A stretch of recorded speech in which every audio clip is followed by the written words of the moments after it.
মই আপোনালোকক দেখাই আছোঁ এতিয়া কাটিংটো কেনেদৰে লগাব আপোনালোকে সুন্দৰভাৱে এই ধৰণে বহাই ল'লোঁ ইয়াতে চাওক শিপাখিনিত যাতে অলপো কষ্ট নহয় তাৰ বাবে এই ধৰণে আপোনালোকে সুন্দৰভাৱে ৰাখিব আৰু ইয়াৰ পিছত লাহে লাহে আপোনালোকে মিশ্ৰণখিনি ভৰাব চাৰিওফালৰ পৰা নমস্কাৰ মই গকুল হালৈ আপোনালোকে চাই আছে জি এডভাইচ আজি আপোনালোকলৈ একেবাৰে সহজতে কৰিব পৰা টেঙাৰ এটি ভিডিঅ' লৈ আহিছোঁ ইয়াত আপোনালোকে দেখিছে ৰাউণ্ড লেমন গোল নেমু এইটো অসমৰ প্ৰায় ঘৰে ঘৰে থকা দেখা যায় গোল নেমু প্ৰতিজন ব্যক্তিৰে প্ৰিয় এই টেঙা বিধৰ আপোনালোকে কি ধৰণে কাটিং কৰিব গছজোপা একেবাৰে ওখভাৱে মই একেবাৰে ওপৰ অংশটো আপোনালোকক দেখাব পৰা নাই কিন্তু যথেষ্ট পৰিমাণে লাগে আৰু এই টেঙাবিধ আপোনালোকে বাৰিষা কালত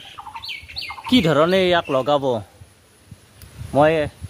আজি দেখাম আপোনালোকক কি ধৰণে আপোনালোকে কাটিং কৰিলে সহজতে হৈ যাব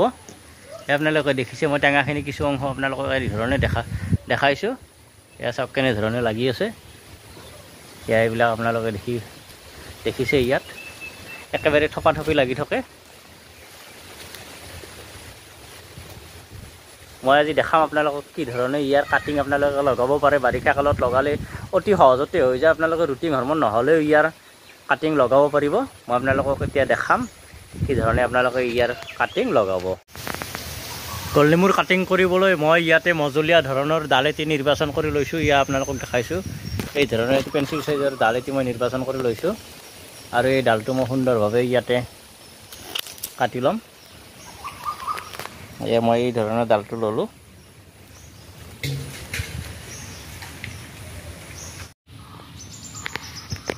মই এই ধৰণে 5টা কাটিং তৈয়াৰ কৰি ল'লোঁ ইয়াত 3টা সেমি হাৰ্ডউড আৰু 2টা সফ্টউড কাটিং মই লৈছোঁ ইয়াতে 5টা কাটিং মই ল'লোঁ ইয়াতে আৰু ইয়াতে মই ৰুটিং হৰমন লৈছোঁ কাটিং এইড নামৰ ৰুটিং হৰমনটো লৈছোঁ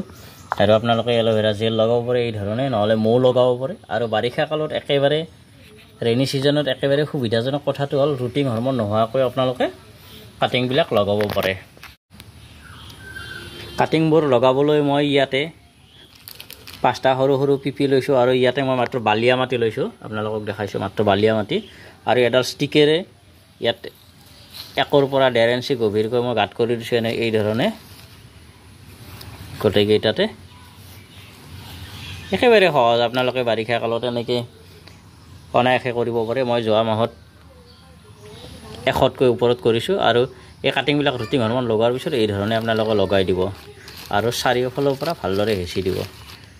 মনত ৰাখিব আপোনালোকে বালিয়া মাটিহে ব্যৱহাৰ কৰিব নহ'লে আপোনালোকে নদীৰ বালি পৰিষ্কাৰ কৰি ধুই তাৰ লগত ককপিত মিহলি কৰিও এই ধৰণে মিশ্ৰণটো বনাই ল'ব পাৰে কাটিং লগোৱাৰ বাবে অথবা মাত্ৰ নদীৰ বালিটো সুন্দৰভাৱে হোৱা দেখা যায় আৰু এই ধৰণে আপোনালোকে কৰিব পাৰে একেবাৰে সহজ খালি মন কৰিবলগীয়া কথা হ'ল ইয়াতে সময়ে সময়ে আপোনালোকে পানী দি থাকিব লাগিব যাতে ইয়াৰ মিশ্ৰণখিনি শুকাই নাযায় যিখিনি মিডিয়ামত আপোনালোকে কৰিছে এই মিডিয়ামটো যাতে শুকাই নাযায় সেইটোৰ প্ৰতি সদায় লক্ষ্য ৰাখিব লাগিব আৰু এই ধৰণে আপোনালোকেও ঘৰতেই যদি গোল নেমু আছে আপোনালোকে এই ধৰণে কাটিং লগাব পাৰিব এই কাটিংবিলাক লগোৱা হৈ গ'ল এতিয়া আপোনালোকক মই দেখাওঁ যোৱা মাহত মই কিছু কাটিং কৰিছোঁ এই ধৰণে মই আপোনালোকক দেখাওঁ ইয়াতে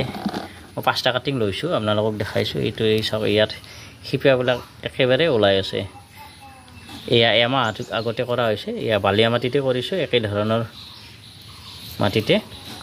ইয়াত গোটেইকেইজোপা মই দেখাইছোঁ এই ধৰণে চাওক ইয়াতে শিপাবিলাক একেবাৰে ওলাইছে এইবিলাক এই এজোপা আৰু এই এজোপা দেখাইছোঁ একেবাৰে ইয়াতে চাওক আৰু এতিয়া ইয়াৰ মই এজোপা আপোনালোকক ইয়াৰ পৰা মই খুলি দেখাই আছোঁ ইয়াৰ শিপা কি ধৰণে গ্ৰ'থ হৈছে এইজোপা আপোনালোকক মই দেখাইছোঁ ইয়াতে আপোনালোকে চাই থাকিব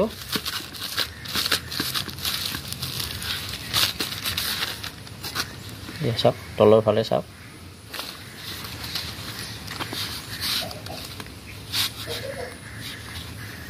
চাওক সুন্দৰভাৱে হৈছে আৰু এজোপা মই দেখাইছোঁ এইজোপা চাওক এইজোপাও এই ধৰণে মই কৰিছোঁ আপোনালোকক দেখাইছোঁ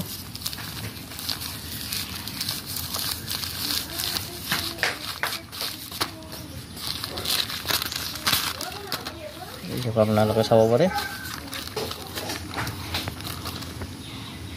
সুন্দৰ গ্ৰোথ হৈছে গতিকে আপোনালোকে এনেকৈ আপোনালোকে কাটিং লগাব পাৰে সহজতে হৈ যাব এতিয়া মই আপোনালোকক দেখাম এইটো কেনেকৈ ৰিপৰ্ট কৰিব দুয়োটা কাটিং মই লগাবলৈ ইয়াতে 70% গাৰ্ডেন সইল লৈছোঁ আৰু 30% ভাৰ্মি কম্পোষ্ট লৈছোঁ আপোনালোকে ভাৰ্মি কম্পোষ্ট নাথাকিলে গোবৰ সাৰ বা যিকোনো কম্পোষ্ট ল'ব পাৰে এনেকৈ মই ইয়াত ৰেডি কৰি লৈছোঁ ভিডিঅ'ৰ সময় দীঘলীয়া নহ'বৰ বাবে মই আপোনালোকক দেখাই আছোঁ এতিয়া কাটিংটো কেনেদৰে লগাব আপোনালোকে ইয়াতে মই প্ৰায় 60% ভৰাই লৈছোঁ সুবিধাৰ বাবে এতিয়া ইয়াতে মই কাটিংটো সুন্দৰভাৱে এই ধৰণে বহাই ল'লোঁ ইয়াতে চাপ শিপাখিনিত যাতে অলপো কষ্ট নহয় তাৰ বাবে এই ধৰণে আপোনালোকে সুন্দৰভাৱে ৰাখিব আৰু ইয়াৰ পিছত লাহে লাহে আপোনালোকে মিশ্ৰণখিনি ভৰাব চাৰিওফালৰ পৰা এই ধৰণে মিশ্ৰণখিনি ভৰাই ল'ব লৈ লাহে লাহে আঙুলিৰে হেঁচি দিব আৰু এনেকৈ আপোনালোকে গোটেই মিশ্ৰণখিনি ভালদৰে ভৰাই দিব